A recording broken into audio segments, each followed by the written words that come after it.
Boa noite. Boa noite, Thaís.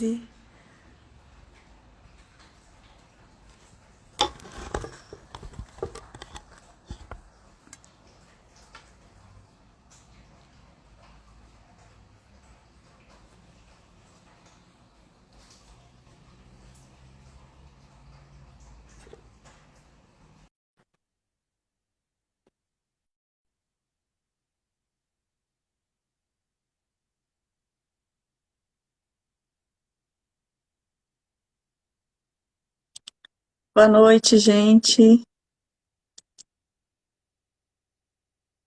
Tio Zete acabou de entrar. Boa noite. Heloísa.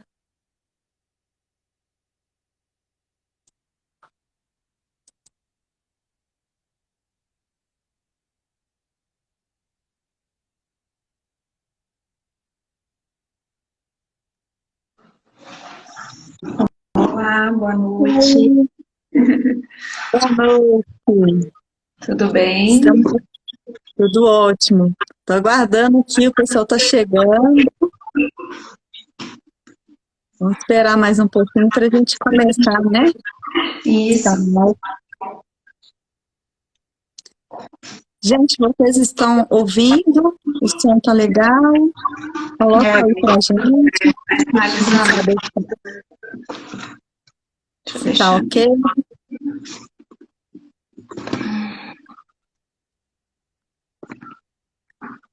Pronto, aproveitar para ajustar aqui.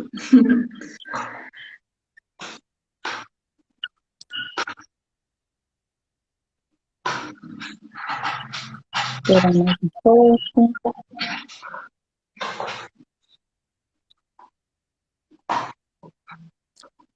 Coloquem aí de onde vocês são, de qual estado. Obrigada, tio Zete.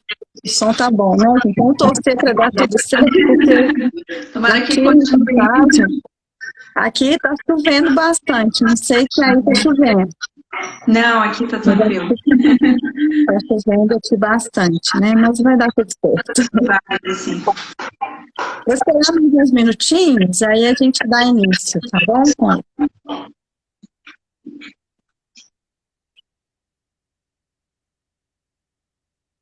Olha, tem gente de Palhoça. Aqui do meu ladinho. Sou Sebastião Palhoça, mesmo bairro. A Grace já me acompanha um tempinho, né, Grace? Ótimo.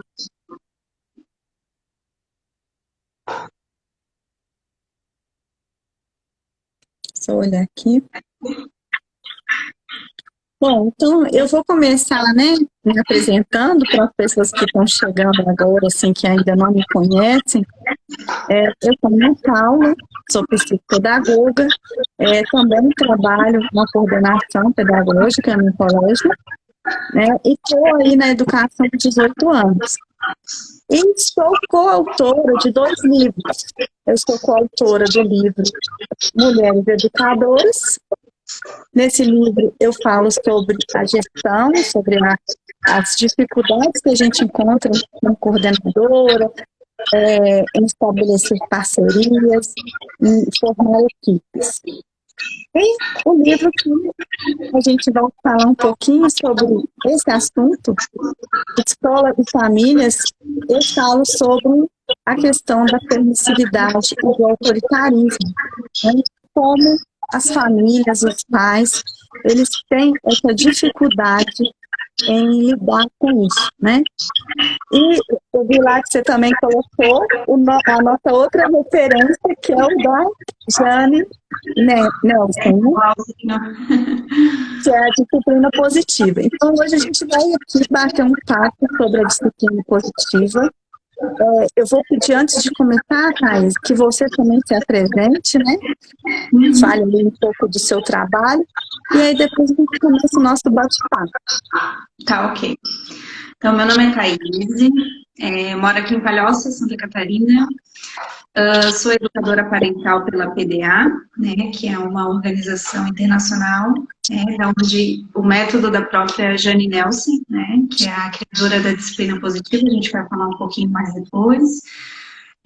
Sou graduanda de psicologia, né? E sou mãe da Lara de 4 anos. Então, todo o conhecimento que eu adquiri, primeiramente, foi para ajudar ela, né? Foi para me ajudar e ajudar ela a ter uma criação mais positiva, né? Eu acreditava que a gente, sim, poderia fazer de uma forma diferente, não poderia só ser do jeito que a gente conhecia, né? Do jeito tradicional.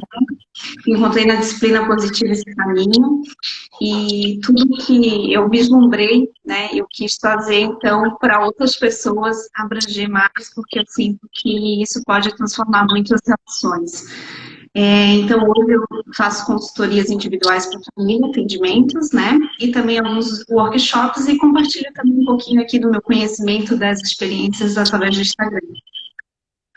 Ótimo. Eu acompanho a Thaís, né? A gente se acompanha, né? E eu vejo, eu gosto muito das suas dicas que você coloca lá e dos exemplos, né? Então, hoje a gente vai compartilhar um pouco aí, né, com as pessoas que nos seguem, um pouco dessa questão que tem a ver com a permissividade, com o autoritarismo e com a disciplina positiva.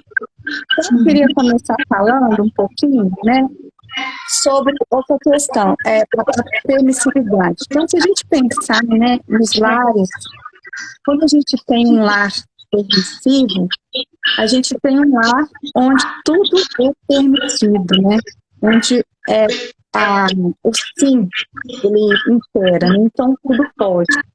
No meu capítulo, eu até dou um exemplo, que os pais, quando estão permissivos, eles acabam dizendo sim para muitas coisas, né? E até chegar um ponto que eles se esgotam e aí fala, não. Isso vai fazendo com que as crianças não tenham uma referência, né? De autoridade, de respeito, como que ela uma hora pode, outra hora não pode, né? Então eles deixam isso meio solto, né? Uma coerência de ação, né? Na verdade, as crianças aprendem o limite, né? E o certo e errado através da coerência, né? Da consistência das ações. Exatamente. E muitas vezes até a questão do choro, né? Por exemplo, a gente vai falar mais na frente, mas muitas vezes a criança vai conseguindo as coisas, né? Através do choro, através da birra, né? Nós vamos falar depois, mas assim, a permissividade, ela também traz algumas consequências aí para essa criança, né? E uma coisa que a gente percebe muito, eu queria até que você completasse aí a minha fala, é a questão, por exemplo, os pais, muitas vezes se sentem culpados, né? Eu observo, assim, pela falta de tempo, talvez, e aí acaba deixando tudo é permitido, porque assim, eu não tenho tempo de estar com meu filho, eu trabalho muito, e aí a compensação dessa falta de tempo acaba sendo a permissividade, né? E que às vezes é o que você falou, perde o norte, né? A criança acaba não construindo essa noção aí, que é tão importante. E a gente tem, por outro lado, os lares que são muito autoritários, né? Que aí não pode nada. Então, assim é assim porque eu quero, é assim porque eu mando. Se você não fizer, você vai receber essa punição. E as crianças nesse tipo de lar, elas não têm o direito a participar dos processos de decisão, né? E isso também faz com que a criança também viva um pouco, vamos dizer, no medo, né? Eu cumpro aquela regra porque eu tenho medo de ser punido. Digamos que dá uma falsa sensação que a criação, a educação, ela está funcionando porque é uma criança obediente, né? Mas a criança por si só, às vezes ela não está compreendendo o que é aquela regra, por que ela tem que fazer aquilo daquela forma, na maioria das vezes, né? Quando a criança ela está com medo, o próprio cérebro dela já vai bloquear o aprendizado. Então ela só vai ouvir que ela precisa fazer aquilo, porque senão vai tirar a TV dela, ou o celular, ou ela vai ganhar, ou ela vai ficar de castigo, e ela nem vai conseguir entender, porque o cérebro vai bloqueá-lo, então ela nem vai conseguir compreender por que ela tem que fazer aquilo daquela forma. Ela só vai fazer para não perder, ou então para não sofrer alguma consequência, né, digamos assim. Uma punição. Isso. E aí a gente tem, né, esse perfil, né, esses lados assim, permissivos, onde a criança é o reizinho da casa, né, a princesinha que manda, decide tudo. A gente vê assim, faz assim, o que você quer comer, onde que você quer ir. Então, assim, as decisões são tomadas até pela criança. A gente tem os lares mais autoritários. E aí, a gente chega com a disciplina positiva. A disciplina positiva vem, né, eu acredito muito, para mostrar um meio termo, né? Um equilíbrio, né? Até a gente até colocou esse nome para nossa live. É o equilíbrio entre a permissividade e o autoritarismo. Então, eu queria que você falasse um pouquinho, né? O que é essa disciplina positiva? Até porque eu acho que alguns pais, né? Acho que a grande maioria ainda não conhece o que é essa filosofia, o que é a disciplina positiva. Dando um pouquinho de eco teu. Eu até achei que era o meu aqui, mas a Grace colocou aqui também. Um pouquinho, assim, dá para entender o que você está falando, mas está dando um pouco de eco. Vou tentar ficar mais... Eu estou escutando um barulho que eu acho que é seu, é daí. Sim. Olha, top. Oi, melhorou? Melhorou. Acho que estava muito alto, então. Então deve ser isso. Então, fala pra gente aí um pouquinho o que é, então, essa disciplina positiva que vem nos ajudar, né? Como você falou que você buscou isso até pela sua filha, né? Para ajudar na educação dela. Então, conta pra gente aí o que é essa disciplina positiva.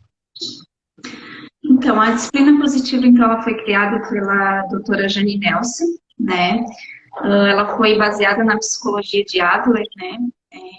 E ela trouxe realmente essa referência, né?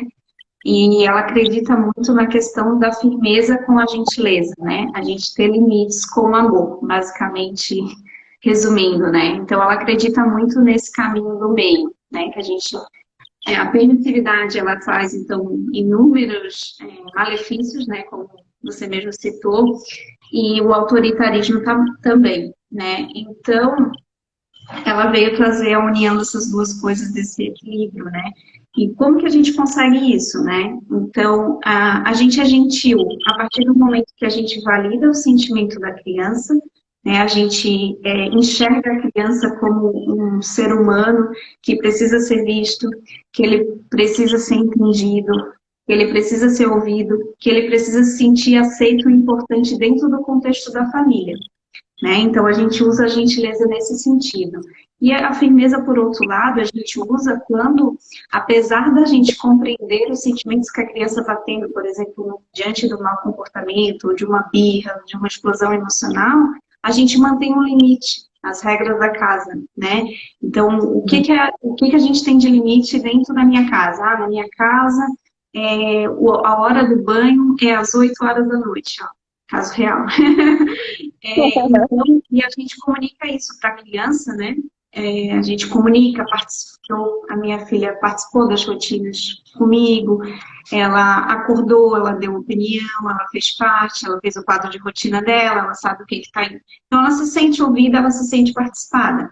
No momento que chega a hora do banho, por exemplo, e ela não quer ir, porque não é sempre que a criança vai aceitar de boa, mesmo ela tendo participado, né? Não quero ir, não quero ir. Filha, eu entendo que você esteja triste, que você prefira ver TV, que você prefira fazer outra coisa, e agora é a hora do banho.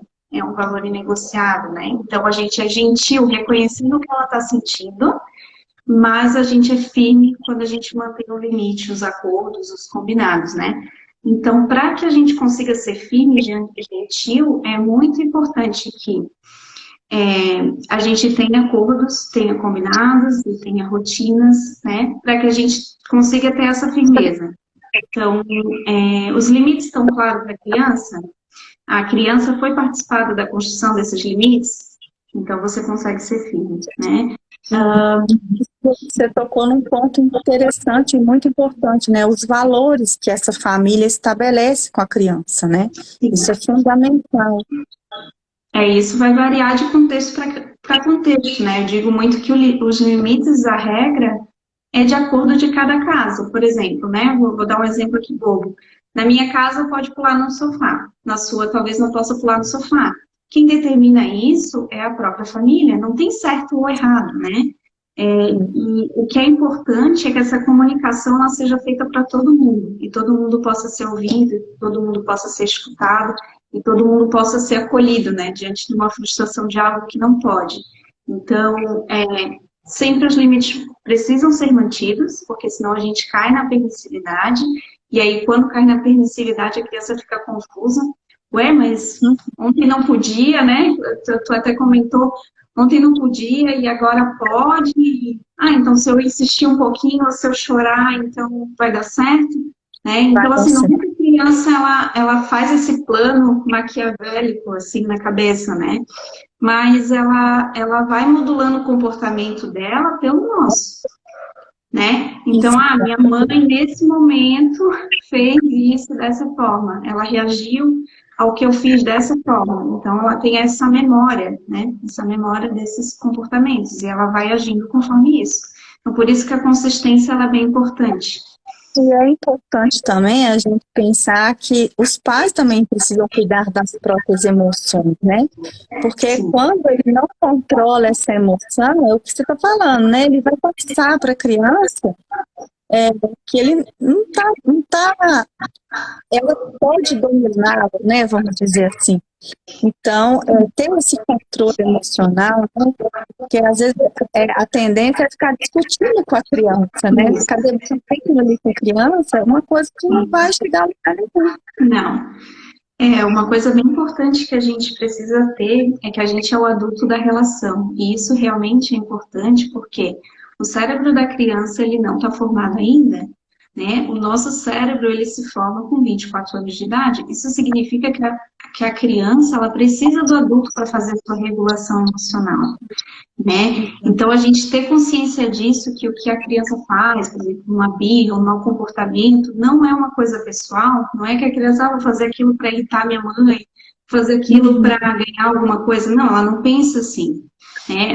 É um instinto automático, diante de uma frustração que ela tem, um sentimento que ela não sabe lidar. Então, assim, pensa, nós como adultos, às vezes a gente se frustra com alguma coisa e a gente não consegue expressar isso de uma forma funcional, digamos assim, né? De uma forma que seja saudável. E imagina uma criança que ainda não tem o seu controle racional formado. Então, para ela é muito difícil. Então, a gente como adulto, realmente, a disciplina positiva, a gente começa a ler, né? Fala sobre as crianças, mas ela fala muito mais sobre a autoeducação dos pais. Então, tudo começa com a autoeducação, né? Então, a partir do momento... Pode falar. A partir do momento que a criança, ela vê como eu reajo em situações de conflito, por exemplo, ela começa a modular o meu comportamento. A gente tem os neurônios espelho, né, que a gente fala. Então, a partir do momento que ela vê como eu reajo em algum conflito, ela começa a copiar esse comportamento instintivamente, né? Então, não adianta, a gente é exemplo mesmo e espelho, né? Com certeza. Eu lembrei de um trecho aqui que eu falo no capítulo, né? Às vezes a gente estabelece na escola alguns limites, né, para a criança. E as crianças, algumas crianças entendem perfeitamente esse limite. Às vezes quem não entende é o pai, é a mãe. Então, assim, tem uma regra, tem uma orientação, e quem não dá o exemplo, às vezes é o pai. E aí a criança acaba querendo, por exemplo, levar um brinquedo para a escola num dia que não é um dia do brinquedo. Uhum. Né? E aí, se a mãe não deixa, faz aquela birra, faz aquela confusão. Então, a gente precisa ser essa referência, né? Ser esse exemplo. Como você Sim. falou, ajudar eles nessa construção, né? Porque Isso. nós somos os adultos. Eu queria que você falasse também, eu acho que é importante quando a gente fala dessa questão da disciplina positiva, que uma coisa que ela coloca também é a ideia de você ter um tipo de qualidade com seu filho. Sim. Que eu acho que tem faltado muito, né? Que a gente fala que a gente acha assim, eu dou atenção para o meu filho, mas qual é essa atenção? Você realmente está olhando no olho do seu filho? Está realmente parando para dar atenção, para ouvi-la? Você sentou junto com ela? Então, eu acho que esse tempo de qualidade faz muita diferença, principalmente em relação ao mau comportamento. Sim. Porque a criança começa a se sentir que ela é amada, né? Sim, a gente, né, nós, seres humanos, somos seres sociais, né? A gente quer se sentir amado, quer se sentir aceito. Todo mundo tem essa vontade, e a criança não é diferente, né? Então, a todo momento, ela está buscando que a família aceite ela, que a família ama ela. E daí, às vezes, a gente pensa assim, poxa, mas eu falo para ela, eu demonstro ali, né? Mas para isso, para que realmente ela possa se sentir completa dia após dia, a gente precisa encher o potinho de amor que a gente fala, né? Então esse potinho de amor ele enche e desvazia todos os dias, né? E ele enche com esse tempo de qualidade que a Ana mencionou, né? Então esse tempo de qualidade, ele não é um tempo muito longo, né? Às vezes pode ser 20 minutos, pode ser 40 minutos, enfim, depende da criança, depende do momento, enfim. Mas é aquele tempo que você reserva especial para ela. Então, nesse tempo aqui eu não vou pensar no trabalho, né? Vou me desligar, vou sentar no chão, vou brincar de Lego, vou brincar de boneca, enfim. Alguma coisa que a criança goste, que você também goste, de repente, um quebra-cabeça, um desenho, enfim. Mas tu tá ali com a atenção voltada para ela. Tu não tá no celular, tu não tá conversando com outras pessoas, enfim. E a criança, ela sente isso, né? Ela sente quando a gente está conectada e quando a gente está desconectada, né? Então, eu vou dar até um exemplo disso, né? Por exemplo, às vezes tem gente que reclama, mas não, minha filha tá demorando, meu filho está demorando muito tempo para dormir. Por que acontece isso? Às vezes a criança, ela tá com saudade, né? Ela não teve o potinho dela cheio ali durante o dia, então chega à noite, ela quer aproveitar o máximo do pai e da mãe que tá ali do lado, esperando ela dormir, né? Às vezes a criança tá ali e ela quer aquela atenção ali, e ela sente que os pais às vezes estão querendo despachar logo, né? Que quer que a criança durma logo. A gente sabe que isso acontece comigo também, né? Às vezes a gente tá cansada, quer ir dormir, enfim, quer que a criança descanse, porque a gente tem outra coisa para fazer, mas a criança ela sente essa desconexão, né? Então é muito importante que às vezes a gente separe aquele tempinho ali para carregar esse potinho de amor, que a gente realmente se desconecte de outras coisas. Porque quando a criança ela se sente suprida, pronto, ela consegue. Aí você vê que ela começa a brincar sozinha. Ela vê, a minha mãe já me deu atenção aqui, então ela começa a brincar sozinha, começa a criar brincadeira, ela consegue dormir bem, porque ela se sente preenchida, né? Ela se sente realmente que é amada. Então, esse tempo especial é muito importante. Eu vejo muitas pessoas confundirem um tempo especial com a quantidade de horas, né? Então, principalmente os pais que trabalham o dia inteiro, não tem muito tempo, o mais importante é a conexão, né? Não o tempo. E a qualidade desse tempo, né? Porque você pode ficar 10 minutos, mas 10 minutos com qualidade, né? Totalmente entregue ao seu filho, né? A disciplina positiva, ela fala também de escolhas limitadas, né? Então, assim, você dá escolhas, você limita. E eu gostei muito da ideia quando você coloca assim, né? Eu até te comentei com você o exemplo do meu filho, que eu fiz o teste e funcionou. Eu estou assim, encantada com isso, porque você dá escolhas. Você coloca, olha, você quer fazer o seu para casa agora ou depois do jantar? Né? Então, Você decide. E essa frase mesmo no final, você decide. Então, você acha que não vai dar certo, mas olha, quem cai na live, teste, porque funciona. Eu dei o exemplo para a Thaís ontem, eu fiz isso com meu filho, eu falei com ele, você vai, era até questão de banho, né? Eu falei, você vai tomar o seu banho agora ou após o jantar? E eu estava fazendo jantar, e quando eu assustei, ele já estava no banheiro tomando banho. Então, eu disse, né, você decide, o que você vai fazer? Então, assim, dar essa. Porque às vezes as pessoas acham assim, a gente está falando de disciplina positiva, agora pode tudo, tá tudo liberado. Não é assim, né, Thais? Explica pra gente. Não, de forma alguma. Então, é justamente a gente conseguir manter esses limites, né? Tem gente até que acha, disciplina positiva, não pode dizer não, pode dizer não, né? A gente só reforça para crianças pequenas, por exemplo, que o não é tão bem processado por elas, né? Então, sempre vai ser mais eficiente a gente dizer o que a criança pode fazer do que o que ela não pode fazer. Isso também é uma questão importante, até para as crianças maiores, né? Então, a gente tem uma comunicação mais assertiva. Não adianta a gente ficar falando, repetindo 1000 vezes. Eu repito 1000 vezes a mesma coisa, mas meu filho não entende. Então, muda a forma. Né? Se ele não está entendendo, é porque é uma forma que às vezes ele não está compreendendo. As escolhas limitadas é uma ferramenta muito boa, né, para prevenir o mau comportamento. A gente tem essas ferramentas que acabam prevenindo o mau comportamento, as birras, né?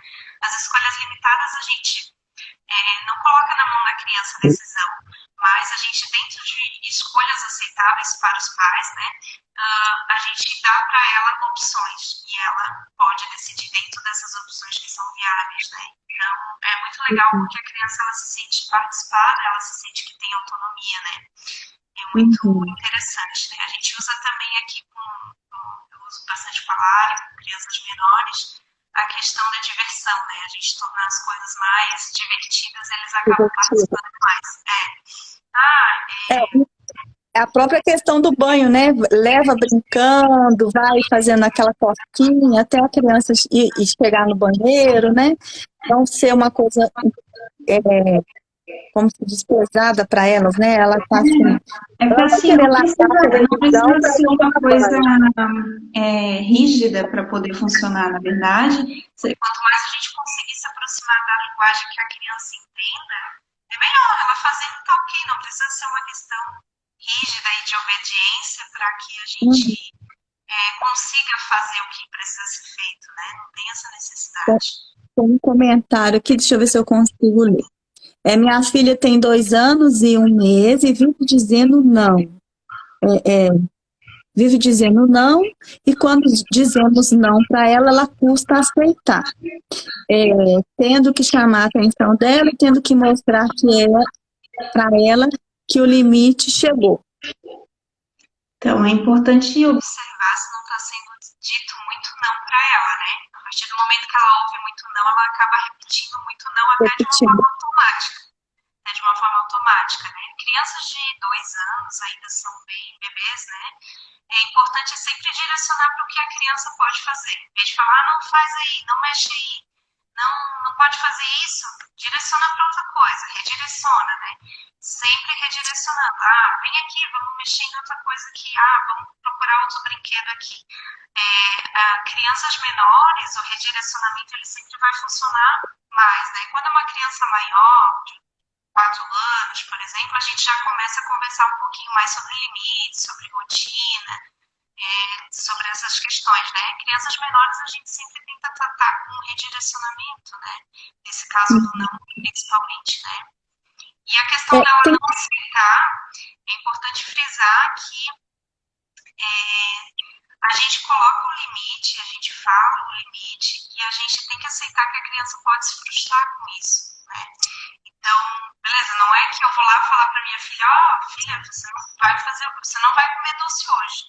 E não quer dizer que ela vai aceitar, não, tudo bem, mamãe. Ela pode começar a chorar, ela pode fazer birra, dizer que não gosto mais de você, enfim, várias coisas. Mas aí o nosso papel não é não frustrar a criança, né? O nosso papel é colocar os limites com a gentileza. Então, filha, hoje, infelizmente, você não vai comer. Eu entendo que você esteja chateada, que você gostaria muito, mas hoje não é o dia conforme nossos combinados de casa.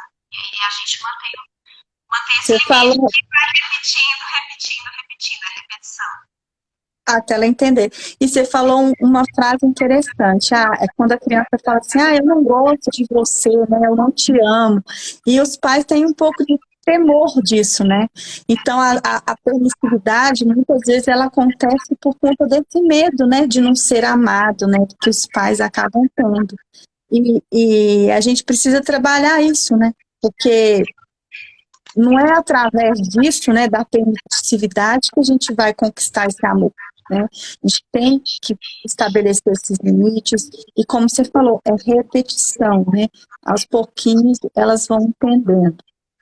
Eu queria comentar também, Thais, a questão, né, porque a disciplina positiva, a gente sabe que ela tem um efeito a longo prazo, né? Não vai ser de uma hora para outra que a gente vai conseguir esses progressos. Eu falo que, para mim também, apesar que meus filhos agora já estão adolescentes, eu já tenho um filho adulto, mas a gente vai exercitando isso, né? Vai treinando também, vai aprendendo a lidar. E uma coisa que a gente tem que ela propõe também é sair da questão da punição, né?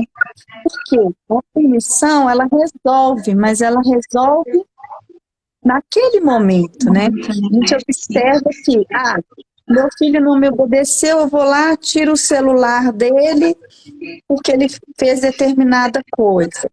Ok, ele vai melhorar o comportamento, mas daqui a pouco aquele comportamento vai voltar. Ele volta.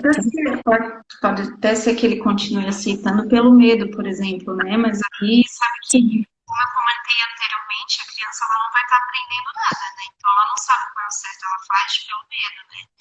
E o que a gente fala muito na disciplina positiva é a questão de aprender habilidades de vida. Então a gente está pensando lá no adulto, lá na frente, como eu quero que meu filho seja quando ele for adulto, né? Como eu quero que ele seja. Né? Então, eu quero que seja uma pessoa que tenha senso crítico, que saiba resolver problemas, que seja amigável, que seja amoroso, que seja empático, né? A gente vai ver várias dessas características que vou perguntar para os pais, né? E essas habilidades, elas são construídas justamente sem punição, né? A criança, quando ela é punida, ela tem um sentimento de retaliação, ela tem sentimento que ela precisa se vingar, ela tem um sentimento que quando ela for adulta, ela vai poder se vingar, né? Então, sentimento de vingança. Às vezes ela pode começar a mentir porque ela não quer ser pega, esconder coisas. Então, esse tipo de comportamento também pode vir oriundo do medo, né? Da punição. E a gente tem várias alternativas para punição, né? E que faz com que a criança aprenda essas habilidades de vida. A gente tem a pausa positiva, então no momento do mau comportamento, a gente fala que o cérebro da criança ele se desconecta, né? Ela não consegue processar o que está acontecendo, ela não consegue aprender. Isso por causa do desenvolvimento neurológico dela mesma, né? Que ainda não está formado. Então, nesse momento, se a gente der acolhimento, se a gente validar o que ela está sentindo, não o comportamento, o que ela está sentindo, a gente ajuda ela a dar essa pausa, né? Fazer ela voltar a si, né? E aí, quanto mais nervosa a criança está, mais calma você tem que estar para poder passar para ela. Quando a criança grita, a gente tem que falar mais baixo, que daí ela vai modular o comportamento. E aí a gente vai conversando com ela, e a partir do momento que ela voltou para o estado dela normal, a gente fala, né? A gente consegue ensinar alguma coisa. Filha, dessa vez você fez isso, você bateu na estante, você jogou, isso não foi legal, né? Como que a gente pode fazer da próxima vez? E aí a gente começa a ensinar a como ela pode lidar com os comportamentos, né? E com os sentimentos que ela possa ter. Então, sentir raiva, ok, eu também sinto raiva, todo mundo sente raiva. Sim. Sentir tristeza é ok, mas eu não posso machucar ninguém, eu não posso me machucar, e eu não posso estragar as coisas de casa. São as regras principais, né? Então, como que eu posso extravasar a raiva de outro jeito? A gente tem que ensinar. E aí a gente vai repetindo, repetindo, até que a criança, num dado momento, que ela vai se formando, né, e o cérebro vai evoluindo também, ela consegue fazer isso, né? Mas é muita repetição. Uma outra questão que eu acho muito interessante, né, na disciplina positiva é a questão da cooperação. Eu vejo que até essa questão de cooperar em casa, de ajudar em casa, né, de ser participativo nas tarefas de casa, alguns pais têm dificuldade. Então, às vezes eu escuto assim, olha, minha filha não pode fazer nada em casa, mas as notas estão péssimas. Ela não estuda, ela não me obedece, né? Então, essa questão, né, trabalhar essa cooperação, né, essa consciência, esse senso também de responsabilidade que ela pode sim colaborar em casa, né? Ela pode ajudar em alguma tarefa, estabelecer as tarefas que é dela, né? Que dia que você tem que fazer isso? Olha, amanhã é o seu dia de colocar o lixo lá fora, né? Arrumar o seu quarto. Então, isso eu acho que também é muito importante, né? A gente trabalhar nas crianças e nos adolescentes também, porque eu vejo assim, às vezes tem até umas barganhas, né? Se você me pagar, eu faço, né? Eu acho isso assim, um absurdo, né? Não é por aí. Você tem que pagar para você receber uma ajuda, né? Então, eu acho que é importante a gente trabalhar também e gosto muito dessa proposta que a disciplina positiva traz. A gente fala muito de colaboração, né? De conseguir a colaboração das crianças. E assim, as crianças por si só, elas gostam de colaborar. Elas gostam de sentir que elas são importantes dentro daquela família. Então, assim, para chegar na adolescência e ter essa consciência, é muito importante começar desde cedo, né? Então, por exemplo, a minha filha tem 4 anos hoje, ela põe a mesa do café, ela já lava louça, já secou louça, ela guarda seus brinquedos, né? Então, assim, atividades adequadas ao tamanho, né? Mas a gente ensinando, esses dias ela dobrou a roupa do guarda-roupa dela, o pijama, botou lá. Assim, não ficou bem feito, né? Se a gente for avaliar. Mas eu também não corrigi, porque a gente tem que entender que ela fez ali dentro do limite dela. Com o tempo ela vai aperfeiçoando. Isso também é uma outra coisa, né? A gente não pode esperar que as crianças façam tudo de uma maneira perfeita. Ela tem que fazer do jeito que ela aprende e aos poucos, conforme a gente vai mostrando, elas vão aprender, né? Mas a gente precisa ter paciência de ensinar também. Ninguém aprende a fazer as coisas assim se não for ensinado, se não for estimulado, se não estiver dentro de uma rotina. Então, todo dia você coloca o café da manhã, né? As coisas do café. Não, então eu coloco. Enfim, e a gente incentivar isso é bastante importante para chegar lá na adolescência e o adolescente ter essa noção, né? Eu faço parte dessa família e essa aqui é a minha parte de contribuição para a família, né? Como todo mundo tem a sua parte. Então, é importante começar a incentivar isso desde cedo. Eu acho que isso, sim, para as mães é uma bênção muito grande, né? Porque a gente vê as mães muito sobrecarregadas, né? Sim. Eu escuto, assim, muitos relatos, assim, de mães que estão, assim, esgotadas, porque às vezes fica tudo em cima dele, né?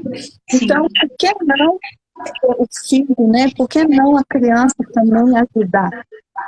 Agora, eu sinto também que alguns pais, eles têm muita dificuldade de dar autonomia aos filhos, né? Então, é uma questão que a gente também precisa trabalhar e é uma questão que a disciplina positiva também coloca como importante, né? Desenvolver autonomia. Então, deixar a criança fazer aquilo que ela dá conta de fazer.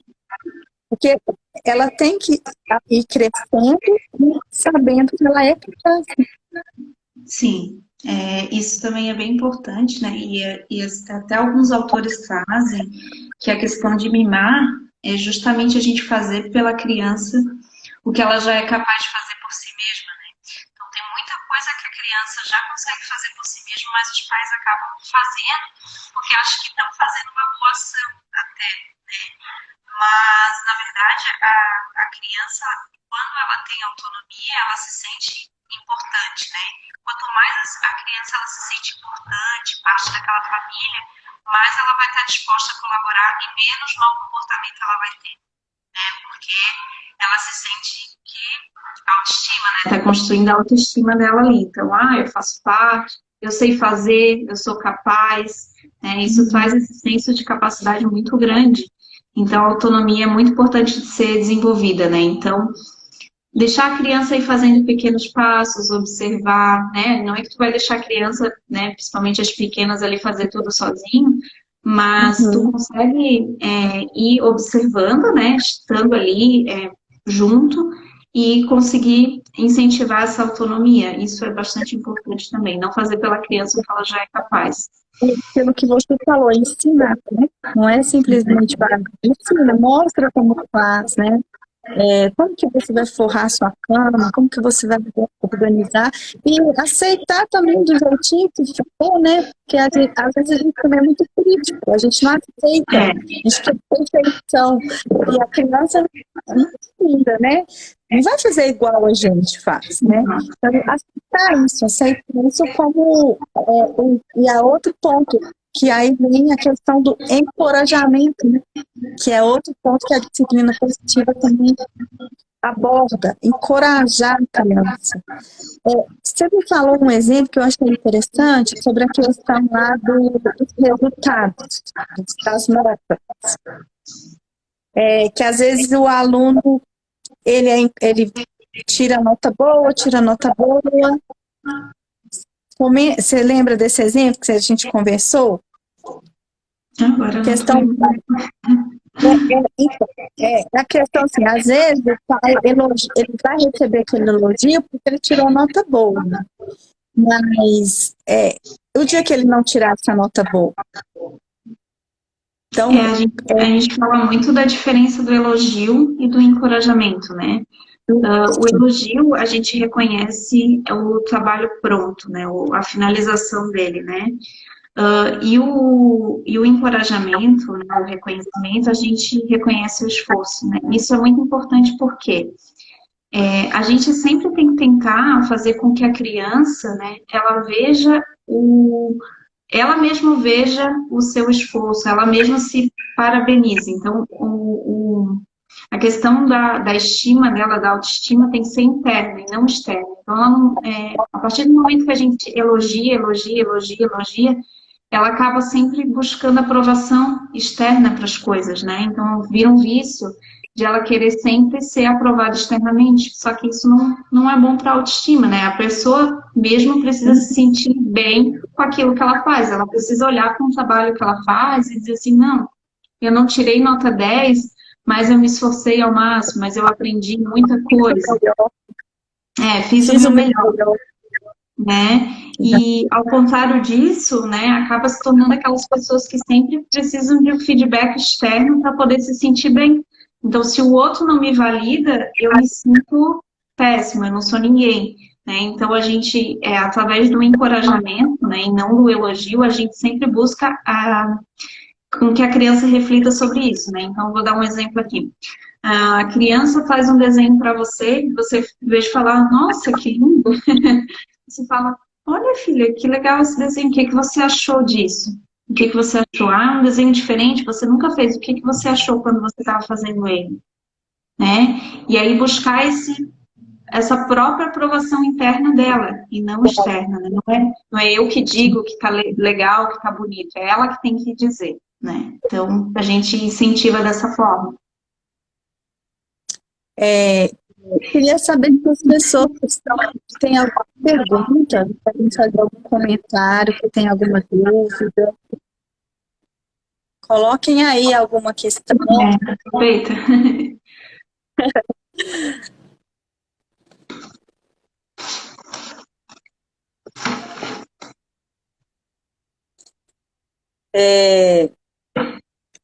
A disciplina positiva ela tem várias ferramentas, né? São tantas ferramentas para a gente aprender a utilizar a disciplina positiva, eu falo que assim, eu estou estudando agora disciplina positiva, então, assim, eu estou engatinhando nessa descoberta.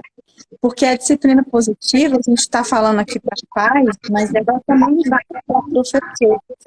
Sim. Professores também podem utilizar a disciplina positiva em sala de aula, com a sua turma.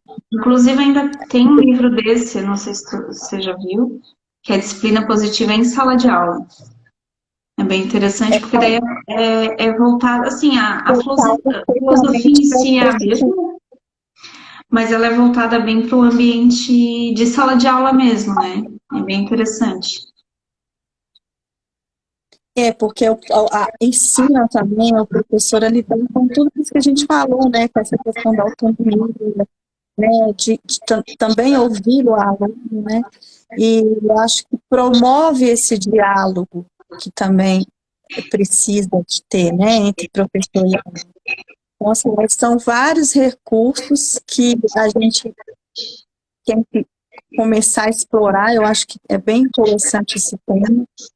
E realmente, hoje a nossa sociedade não é uma sociedade que aceita mais essa questão do autoritarismo, né? A gente vê como que a sociedade está diferente, como que, às vezes a gente ouve assim, mas no meu tempo era assim.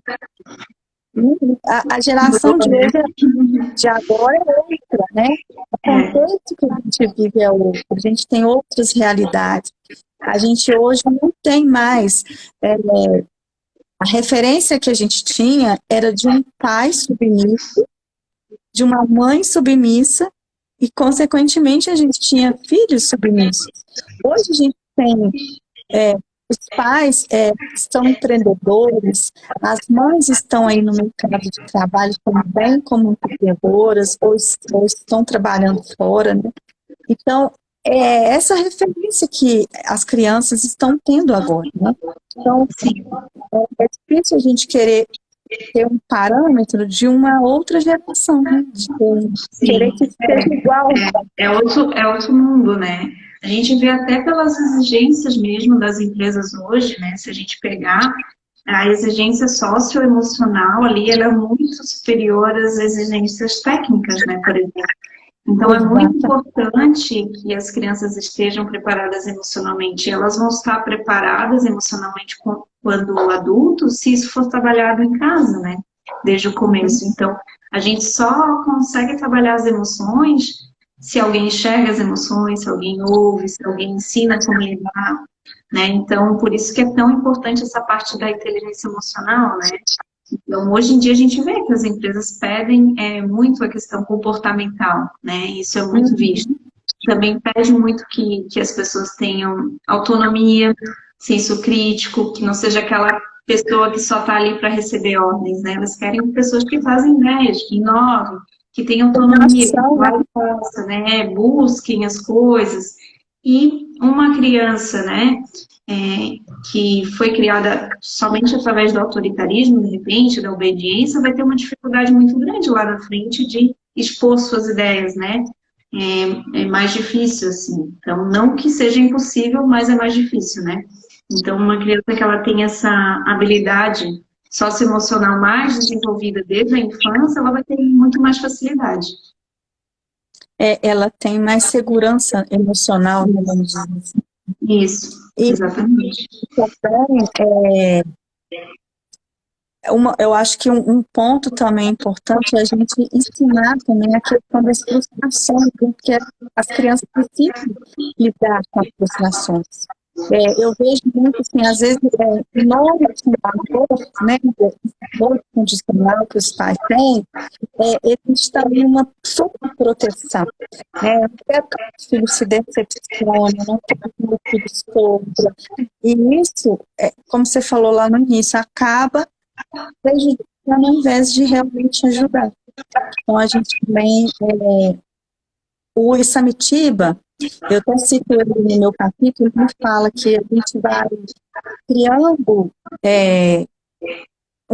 filhos que são parafusos de geleia. São crianças que não aguentam nenhuma pressão. Então, quando alguma situação mais forte, uma situação mais, uma pressão, alguma exigência maior, eles não dão conta, né? Eles não dão conta de receber um não, eles não dão conta de ter Sim, algum sofrimento. porque justamente isso não foi treinado na infância, né? Então, até tem alguns estudos recentes, né, que falam que a superproteção ela é tão prejudicial quanto a negligência. Então, para te ver para o cérebro, né, para o desenvolvimento, acaba não desenvolvendo tanto o córtex pré-frontal, que é justamente para a tomada de decisão, regulação emocional. Por quê? Porque simplesmente a gente vai desenvolvendo conforme a gente vai testando, né? Conforme a gente vai aprendendo ao longo do tempo. A bagagem que a gente tem são os acontecimentos que surgiram com a gente. Então, uma criança que está sempre ali sendo super protegida e ela não tem nenhuma frustração, como tu mesmo falou, como que ela vai saber lidar se ela nunca passou por isso? Não tem como, né? Então, a questão às vezes os pais eles têm medo, né, de traumatizar a criança, por exemplo, mas a verdade é que os traumas eles não são causados pelo fato da criança se frustrar. Os traumas eles são causados pelo fato da criança não ser acolhida. Isso já tem diversos estudos, né? Inclusive o doutor Gabor Maté, né, que é pediatra, ele fala muito sobre traumas e é justamente isso, assim, a criança se frustrou, né, por causa de um limite que você colocou, por alguma coisa que não podia, ela gostaria, ok. A criança começou a chorar, começou a se frustrar, você está ali do lado dela. Filha, eu entendo que você está triste, mas realmente hoje não vai dar para ver TV, mas eu estou aqui do seu lado, se você quiser um abraço, eu estou aqui com você. Né? Então, o nosso papel, né, como eu falei anteriormente também, não é não fazer a criança se frustrar. O nosso papel é estar do lado dela quando isso acontecer, para que ela seja acolhida, para que ela aprenda a se regular emocionalmente. Então, esse é o nosso papel. A frustração, ela é fundamental. Essa palavra acolhimento, né? Isso aí vale, né? A gente vale na questão da birra, né? Que a gente já falou lá também um pouquinho. Sim. Porque eu vejo assim que às vezes os pais, quando estão numa situação de birra, eles acabam ficando muito mais desequilibrados que a própria criança. E aí, aquela situação que às vezes poderia ser resolvida até rápido, vira uma situação muito pior, né? Porque já era. Então, tudo... A criança pequena, no caso, ela não tem condições de se regular sozinha. Ela não tem essa condição, essa maturidade, né, neurológica para se regular sozinha. Então, ela precisa do adulto para fazer essa calma, né? E aí, se o adulto se descontrola, se ele grita, se ele, né, fica nervoso, a criança não vai conseguir mesmo voltar, só vai piorar. Ou se começa a dar sermão na hora da birra, por exemplo, a gente sempre tem que lembrar, na hora da birra, o cérebro da criança desconectou, né? Então, a gente tem que esperar, literalmente desconectou, ela não está ouvindo nada que você está falando. Ela não está ouvindo. Né? Então, o importante é acolher, né? Dizer que você está ali presente, que entende que ela está triste, que ela está brava, que ela está chateada e que você está ali para o que ela precisar. No momento que ela realmente voltar, aí você realmente consegue conversar, dar opções e tudo mais. E tem muita gente que acha, mas fazendo isso não vai estar dizendo que o que a criança fez é certo? Não, porque você vai reforçar para a criança que o que ela fez não é aceitável, não é errado, mas você vai estar validando que o que ela está sentindo é válido. É válido sentir raiva, é válido sentir tristeza, né? Só que a forma dela lidar não está sendo adequada. E aí você direciona, então, para o que é adequado, né? E ela vai aprendendo na repetição. A gente falou alguns exemplos aqui, né? Algumas estratégias da disciplina positiva. Tem alguma outra aí que você queria falar? Porque a gente está quase terminando a nossa live. Se tiver alguma que você acha importante a gente estar pontuando, acho legal, né, deixar aí. É uma questão que ajuda muito, que até nesse momento da birra, é a pausa positiva, né, que a gente fala. Então, realmente, o cérebro te conectou, isso serve para os adultos também, né? Então, naquele momento que está com raiva ali, você não toma nenhuma atitude, né? Você não começa a falar da sua irmã e tal. Você pergunta para a criança se ela quer dar uma pausa positiva. A gente tem também, a Janine Nelson fala muito do espaço da calma, que eu acho muito interessante. Aqui em casa a gente tem um puff que é esse espaço da calma. Então, antigamente se usava muito, por exemplo, o cantinho do pensamento, mas o cantinho do Eu pensamento ele sou é dessa punitivo. época, eu usei isso muito. Ele é punitivo, né? Ele tem um efeito punitivo. Então, o espaço da calma, qual é a diferença? É um espaço que a própria criança pode criar, no momento que ela estiver calma, claro, não no momento da birra, e que ela se sinta confortável. Então, lá pode ter um lugar que ela gosta de sentar, algum brinquedo que ela goste, enfim. E aí, nesse momento que ela está na birra, ela pode optar por ir por esse lugar, e tem que ser por opção da criança. E ela fica lá até ela se acalmar. Quando ela se acalmar, ela volta e aí sim consegue se conversar com a criança sobre a decisão. Então, assim, às vezes acontece alguns casos de conflito aqui em casa que, às vezes, por exemplo, eu perco a paciência. Eu falo, filha, eu vou sair um pouquinho. Porque tem horas que a gente consegue manter, tem horas que não, né? E a gente tem que também aceitar isso. Qual é o nosso limite? Né? Até que ponto a gente pode ir? A gente se conhecer é muito importante. E aí é interessante que aí você se afastou, né? Você teve essa postura de se afastar. É bem interessante, mas é igual eu comentei, eu usei o cantinho do pensamento. E interessante quando você começa agora, mas que já estão, né, culturais, mas assim, para mim, naquele momento, era o correto, era o que funcionava, né?